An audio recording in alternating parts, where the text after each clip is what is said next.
Let's take this and make this. Yum. What's going on today, Maureen? Chili beans. Actually, it's nighttime, and I just finished shaping the sourdough bread that's now in the larder to do its bulk fermentation because I'll be baking first thing in the morning. But along with that, I thought I'm going to make chili beans because this is the last jar of canned kidney beans that we have. This is just kidney beans because we had already eaten all of the chili beans, which are absolutely delicious. Making chili beans is super easy. I'm gonna do 14 quarts. I've got my dried chili beans, and so we begin starting tonight by putting 1 cup of dried kidney beans into each jar.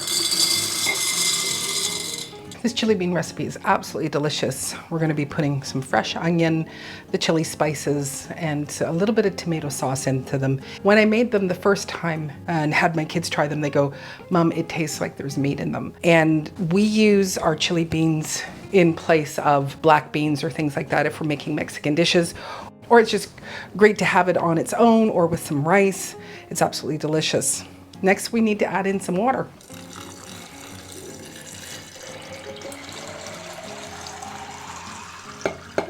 I thought instead of traipsing back and forth with the jug of water that I could just bring it over to the sink and just fill it up with the hose.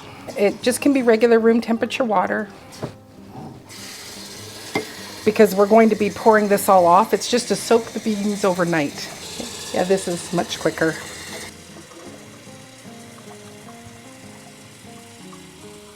Just these last two. And there we have it. These will sit overnight, then we'll drain them and we'll add our spices and then we'll put them through the pressure canner. So we'll say goodnight to our chili beans and be back tomorrow morning. Fire's going. Bread's arisen and waiting to be baked. And after a couple of hours, we've got 12 gorgeous loaves of bread. Most of the bread is all sold. So we need to get back to canning up our chili beans. So they have been sitting overnight in the water, and now what I need to do is to drain them. We also want to give them a rinse.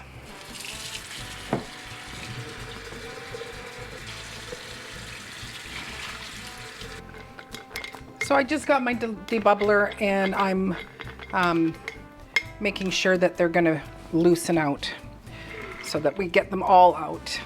And then just with some cold tap water, rinse the jar, rinse the beans, and then we're just gonna pour them back in. I guess I should have had this last night. Oops, I'm still losing them. And now I'm gonna go do it again.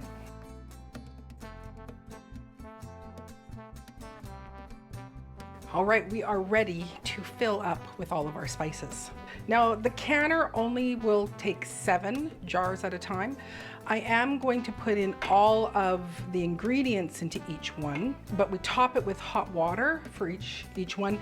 I'm only gonna top it with the hot water just before they go in the canner. So to start, we're gonna add a teaspoon of, it says granulated garlic, but I don't have granulated garlic. So we're just gonna put in regular garlic. That one has a bit more than a teaspoon. Next will be a teaspoon of salt.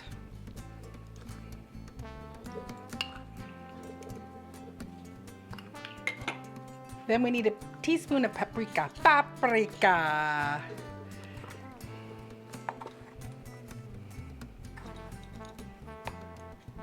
Next, teaspoon of cumin. I love the smell of cumin.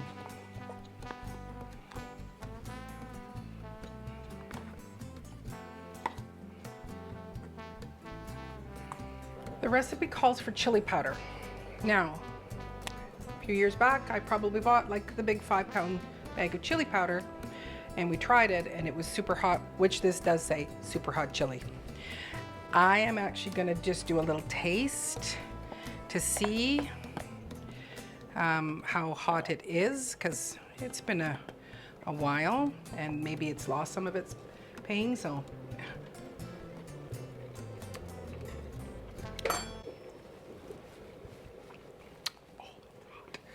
Oh, it's good.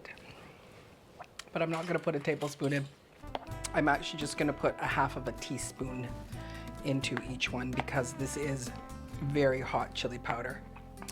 And not everybody that eats my chili beans likes it as spicy.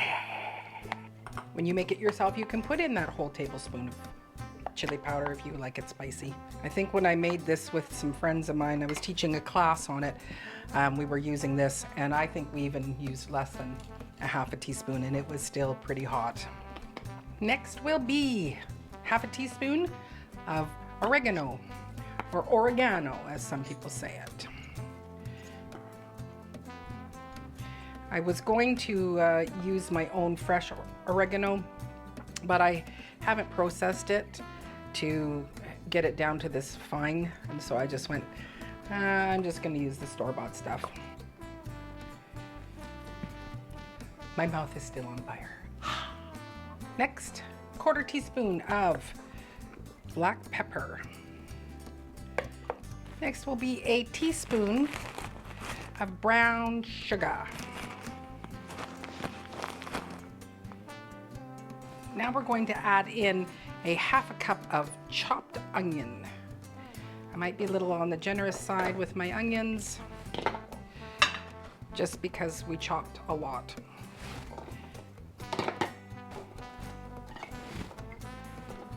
That chili powder is something fierce.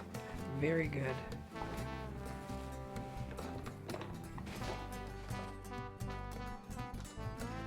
I just have a little bit left, so I'm just gonna tag into a couple of them.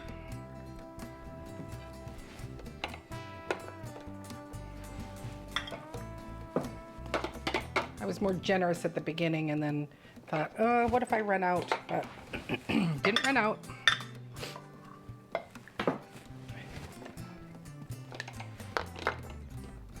The last of our ingredients is a 1/4 cup of tomato sauce. And so this is my homemade tomato sauce from my garden.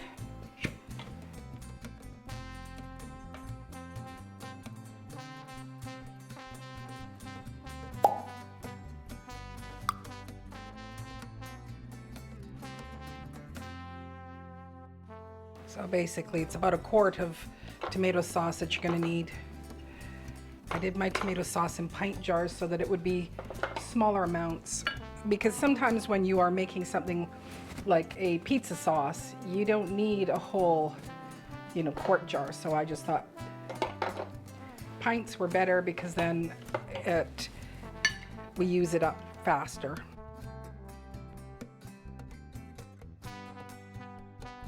So this is all the ingredients that we're going to use to make our chili tomatoes.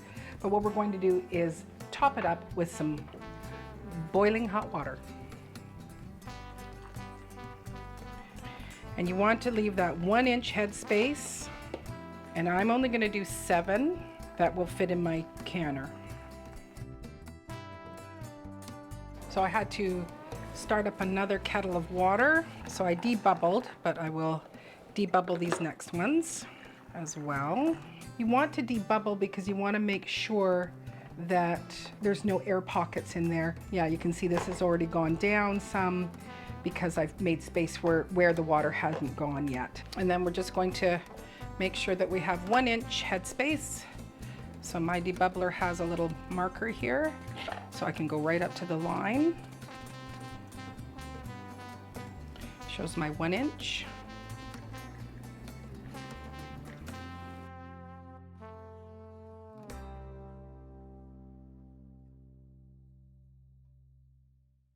Now I'm old school, and the recipe just says just to wipe with a damp cloth, but I like a clean paper towel dipped in vinegar to wipe my rims, just to give it that extra clean. If there's any spices, it's going to capture them. If I've done any dripping, and just to make sure that they're very, very clean. Then we're going to seal it. So again, I boil these. They say when you're using a pressure canner that you don't have to, but I'm old school. I like to make sure that they're all okay.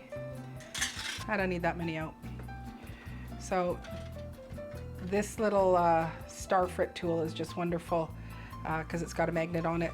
So then I can just get the lids right on top. Nice and easy.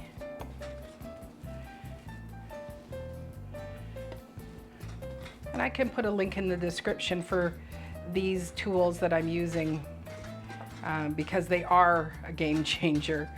My mom has always done her seals. She just did it with 2 forks, and then I bought her one of these and she said, oh my goodness, that is the cat's meow. And then just put on our rings to seal it. And you just want it kind of finger tight to give expansion.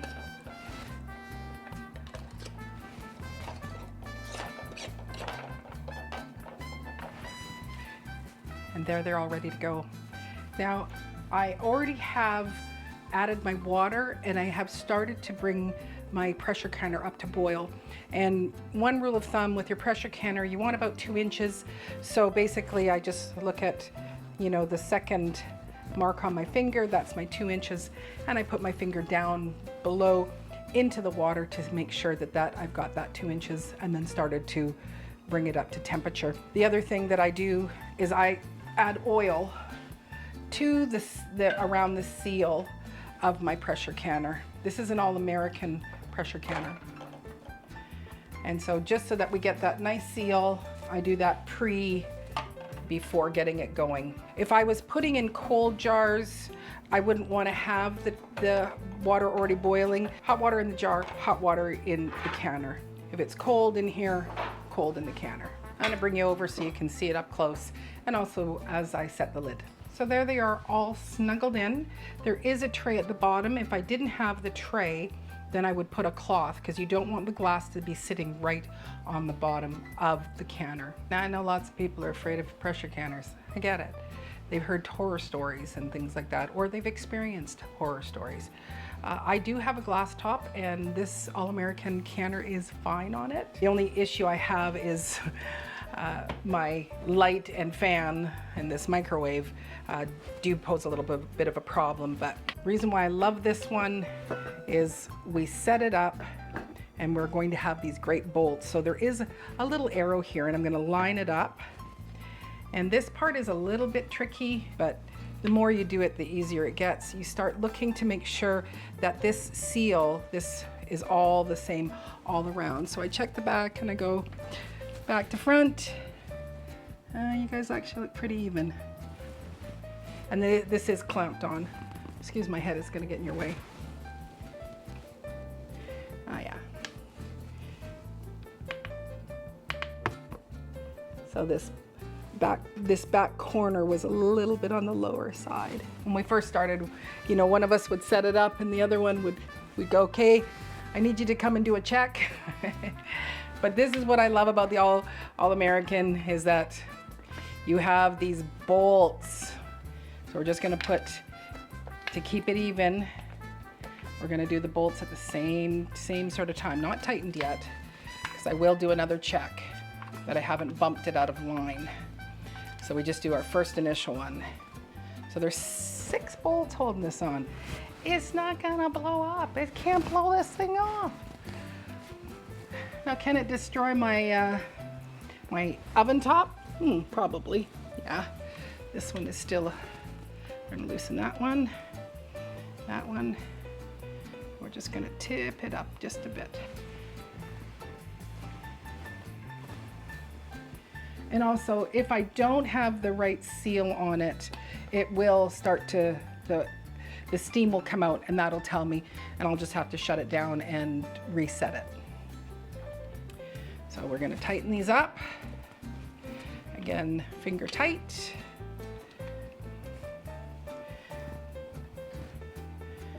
My old microwave sat lower. With this microwave, I can actually get it a little bit closer on the center of the burner, where before it was, you know, always half cockeyed, half off.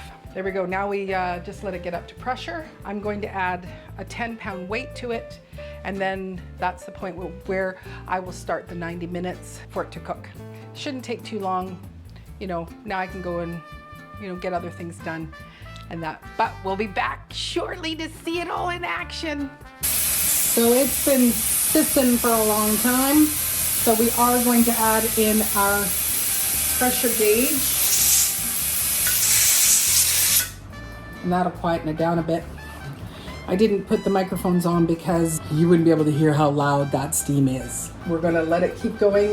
It does need to get up to 240 degrees on the temperature gauge, but we'll be watching this, and then once we hear it jiggle and start jiggling, that's when I'll start the timer for the 90 minutes. Almost done. It's the moment of truth. It's all done. It's cooled down. Well, let me tell you the process of how we do the All-American. So we let the temperature go right down to 0. Then we remove the weight. Then we wait. And now we're at the stage where we can actually open it up. I think some people, what they actually do is they actually leave it in the hot water for another few minutes. Opposite of how we put it all together. And there's our beauties. Ooh, that steam. Can smell the chilies. I'm too impatient. I'm not gonna wait. So, look at that. All gorgeous. Oops, we're already popping. I don't know if you can see that up close, that it's still just a bubbling. Super hot. It just smells so good. Yeah, that one you can see bubbling more. Yeah, some of the seals are already popped down here, it looks like. So they might have popped while they were sitting in here waiting. I don't know if my head was in the whole time. Sorry about that if it was. All right, we'll start this bad boy right back up.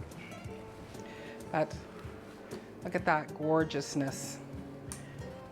With these chili beans, put it with ground beef, put it with chicken, or you can just serve it with rice, or, you know, put some grated cheese on it. Put it in a hot dog, make a chili dog.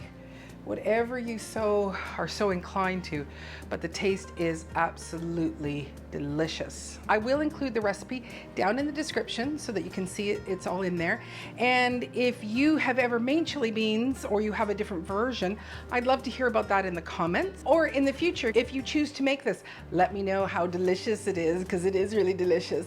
So I figured, you probably don't want to really hang around for me to do the second batch. So I'm gonna say, anyway, I hope you're having a great day wherever you are, and I look forward to seeing you on the next video, which will be an exciting one because Monday I'm going to go and get the raised beds that are metal.